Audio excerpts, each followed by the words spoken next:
Corona वबा की तीसरी लहर में मुस्बत केसेस की कम तरीन शरह रिकॉर्ड। एनसीओसी के मुताबिक 24 घंटों के दौरान कोरोना की मुस्बत केसेस की शरह 1.69% रही।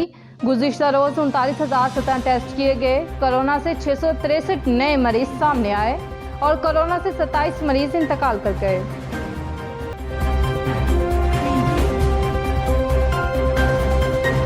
एनसीओसी ने साइनोफार्म की दूसरी डोज में 6 हफ्तों का वक्फा देने का ऐलान कर दिया।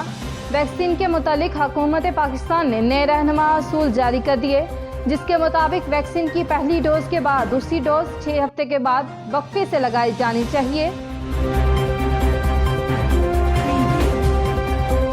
मुल्क भर में कोरोना से बचाव के लिए वैक्सीन का सिलसिला जारी। लाहौर, इस्लामाबाद और कराची समेत मुख्तलिफ शहरों के वैक्सीनेशन मराकज़ पर गुज़िश्ता रोज शहरियों का रश रहा। बेशतर सेंटर्स में साइनोवैक वैक्सीन और साइनोफार्म वैक्सीन दस्तयाब। इस्लामाबाद, लाहौर समेत पंजाब और पेशावर में एस्ट्राजेनेका दस्तयाब नहीं, जिसकी वजह से बैरून मुल्क जाने वाले अफराद मायूस लौट गए। मज़ीद अपडेट्स के लिए देखते रहिए अंडरग्राउंड न्यूज़।